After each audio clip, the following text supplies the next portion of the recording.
কেমন আছো? তুমি কবে ছাড়বে এসব? মানে আসতে না আসতেই তুমি আবার শুরু হয়ে গেলা। মানে আমি না বুঝি না, আছে কি তোমার এই মিউজিকের মধ্যে যে এটা ছেড়ে থাকা যাবে না? সেটা হয়তো তুমি আমার জায়গায় থাকলেই বুঝতো। না, তোমার জায়গায় থাকার তো আমার কোনো ইচ্ছাও নাই। দেখো, এখনো কিচ্ছু নষ্ট হয়নি। আমি শুধু চাই তুমি 8-10টা মানুষের মতো একটা নর্মাল লাইফ লিড করো, একটা জব করো, আর মিউজিকটা ছেড়ে দাও, দ্যাটস ইট। আরে মিউজিক আমার ব্লাডের মধ্যে, এটা ছাড়লে বাঁচবো কেমনে আমি? আর আমি যেটা পারবো না সেটা আমার বারবার বললো না তো তুমি। তোমার ডিসিশন তাহলে ফাইনাল? হ্যাঁ। আচ্ছা,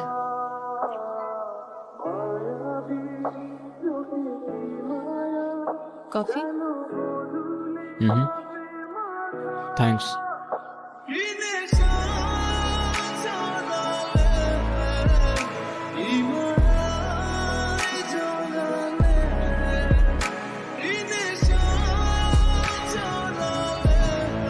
কি ভাবছো? তারা তারা হ্যাঁ। কি ভাবছো? না, কিছু না। কফিটা ভালো হয়েছে। তুমি বানাইছো? হ্যাঁ।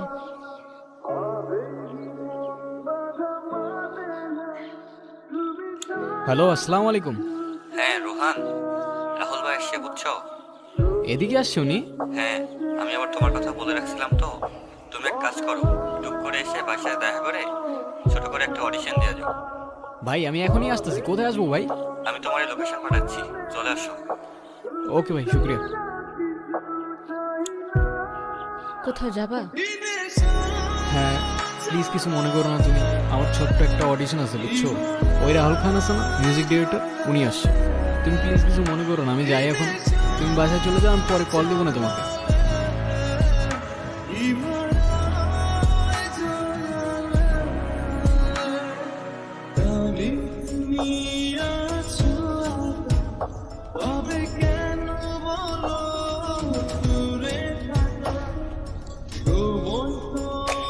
না না, ওই দিনের টিমটা আমার একদমই ভালো লাগে না।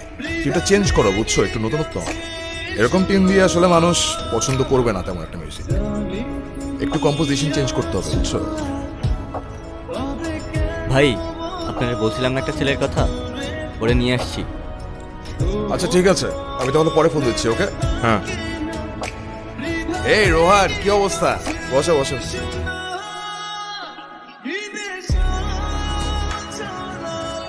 আসসালামু আলাইকুম ভাইজান। ওয়ালাইকুম আসসালাম। আমি তো তোমার মিউজিক শুনছি, অনেস্টলি বলতে গেলে আমারও খুব ইচ্ছে ছিল তোমার সাথে দেখা করবো। তোমার ভোকাল জাস্ট মারাত্মক। অনেস্টলি বলতে গেলে I am your big fan. আরে কি যে বলেন না ভাই, আপনি তো ইয়াং জেনারেশনের ইন্সপিরেশন। আর আপনার মিউজিক দেখে আমরা কত কিছু শিখছি। সবই তোমাদের ভালোবাসা।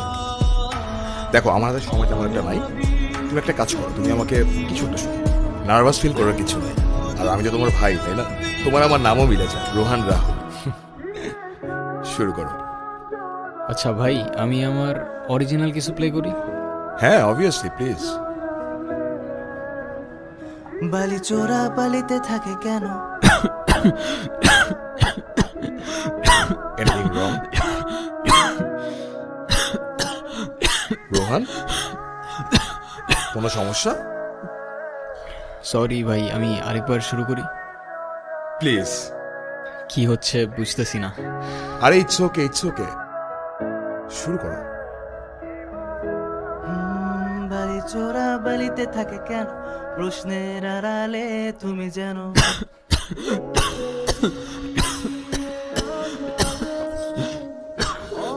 রোহান, রোহান কি হয়েছে তোমার? রোহান, এই কেউ অ্যাম্বুলেন্স ডাকো। এই রনি, এদিকে আসো। আরে সবাই কই? দাঁড়ান ভাই, আমি দেখতেছি। রোহান, রোহান কি প্রবলেম হচ্ছে আমাকে বলো।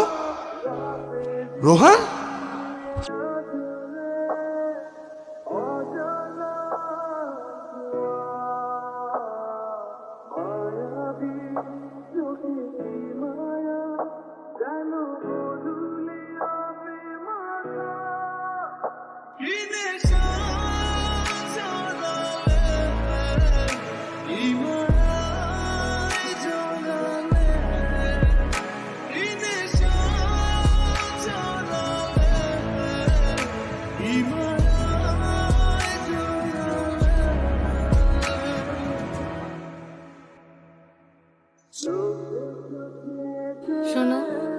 যা হওয়ার ভালোই হয়েছে। এই মিউজিক টিউজিক আর করতে হবে না। চলো না আমরা আবার নতুন করে সব শুরু করি। কষ্ট পেও না ব্রাদার, আমি তো তোমাকে হেল্প করতে চাইছিলাম, কিন্তু তোমার ভোকালের যে কন্ডিশন, আমি চাইলেও তোমাকে হেল্প করতে পারছি। না মানতে পারছিলাম ভাগ্যটা, আর না জীবনটা সহজ হচ্ছিল। বলতে বলতে আমি আমার কাহিনীর ঠিক শেষ পর্যায়ে চলে এসেছিলাম। আর তখন মনে মনে কবির লেখা সেই 4টা লাইন খুব মনে পড়ছিল। খেলা ঘর পাতা আছে এই এখানে, স্বপ্নের ঝিকিমিকি আঁকা যেখানে, এখানে রাতের ছায়া ঘুমের নগর, চোখের পাতায় ঘুম ঝরে ঝরঝর।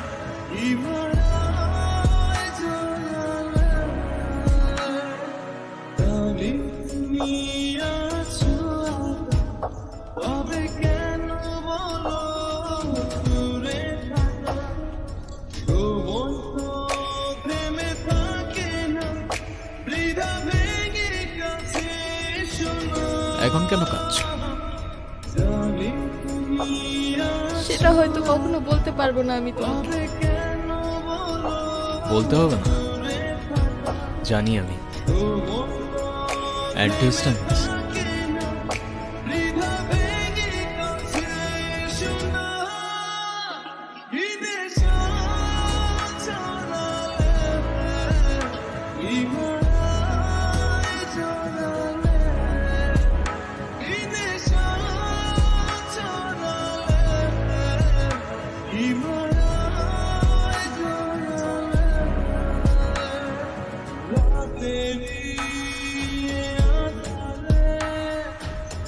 শুধু তোমার ওই গলার সুরটাই তো চলে গিয়েছিল না, জীবনটা কেন দিয়ে দিলাম?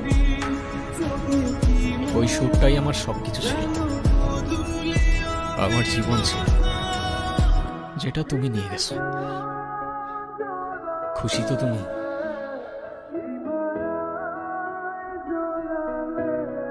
কি ভাবছো? তারা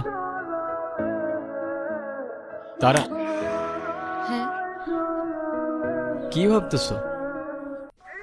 না কিছু না।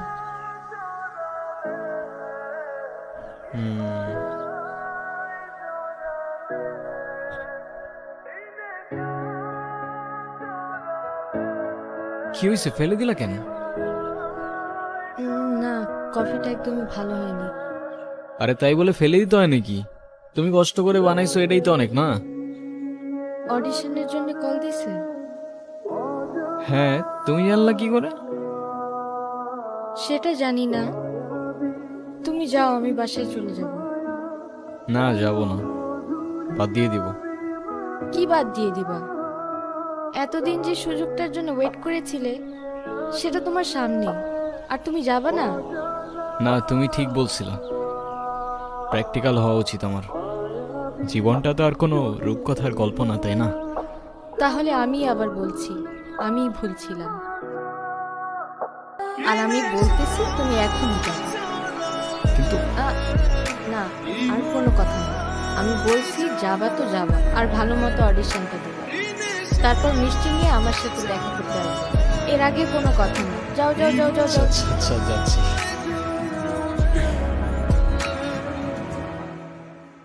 রোহান, তুমি আমার রূপকথার রাজপুত্র হবা? হ্যাঁ, আর তুমি হবা আমার রূপকথার রাজকন্যা। হয়তো এই গল্পটা কোনো রূপকথা কিংবা শুধুমাত্র তারার একটা ভ্রম, তবে জীবনটা তো আর কোনো রূপকথার গল্প না। কিন্তু কাছের মানুষগুলো যদি আপনার সাথে সবসময় ছায়ার মতো থাকে, জীবনটা রূপকথার চেয়ে কোনো অংশে কমও যায় না। আবার ওইখানে কবির লেখা সেই 4টা লাইন খুব মনে পড়ছিল। কখনো ঘোড়ায় চড়ে হাতে নিয়ে তীর, ঘুরে আসি সেই দেশ চম্পাবতীর। এইখানে আমাদের মানা কিছু নাই, তাই নিজেদের খুশি মতো কাহিনী বানাই।